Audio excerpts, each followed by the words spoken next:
have realized that I have done a couple of things that were actually killing my plants.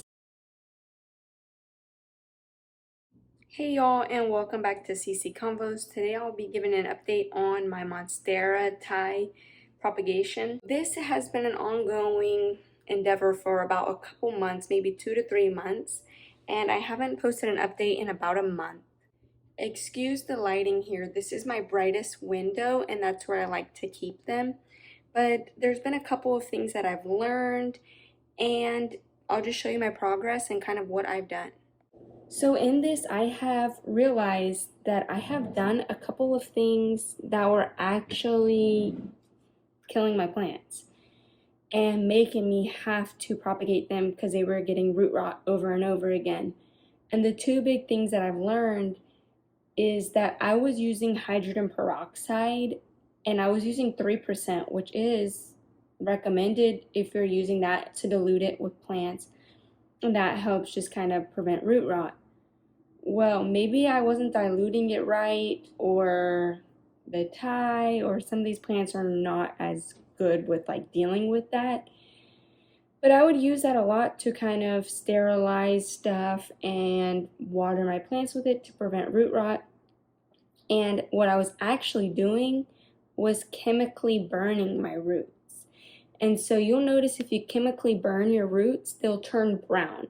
So I learned that with my propagations. They were doing really well. I was just changing the water every week, but it started to get a little bit of a slimy consistency, and the base of the plant right here started to get kind of soft. So I was like, oh no, I don't want it to rot. So I decided to put a little hydrogen peroxide in with the water.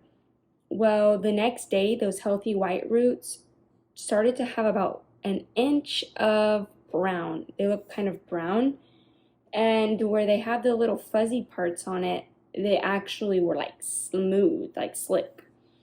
So on this one Monstera, there is a couple of the roots that are kind of brown that are dying off, but I ended up having to chop. Let me show you. Right here, I chopped that part, and then new roots are starting to form. But I had to chop off the part that I had chemically burned because I basically killed it. A good thing I noticed that in one day it had already killed off like a good inch of the roots. So I had to go in and chop them, clean the water out, and new roots are coming, so that's all good. When I noticed that I chemically burned the roots on my Monstera Thai cuttings, I was like, oh man. And they were already starting to get really soft because they've been in water for about 2 months. So I was like, okay, I need to switch them to something else. And my original plan was going to be to put them in pond or leca. But I wasn't really sure if I wanted to do leca. I wanted to kind of try pond first because it had the fertilizer in with it. But pond has been sold out on Amazon and on the Latruza Pond website. So I was like, okay, maybe it's just not time. Well, then when I burned the roots, I kind of set it back, so that really wasn't an option. But I needed a way to propagate them so they can grow better roots and more roots without rotting the base. And I remembered I had some sphagnum moss, and so I'm not really sure how to use it, but this has been the way that I've been using it now for about a month. What I've been doing is I spray it with like bottled water.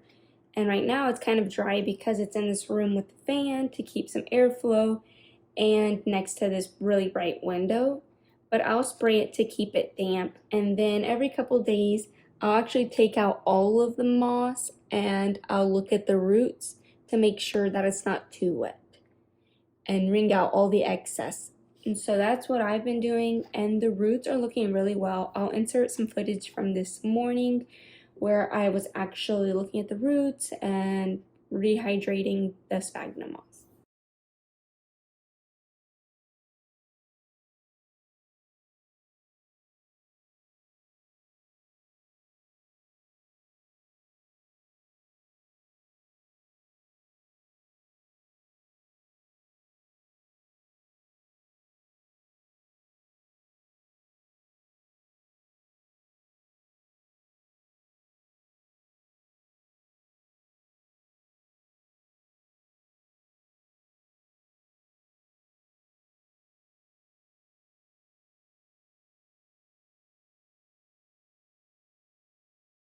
Both of my cuttings are doing really well. This one was a top cutting, and I love this leaf. Like, it is so creamy and pretty, but I wasn't sure if it was actually going to root. It was in water for so long, and the other one had already started to root probably like a month or more before this one had one root.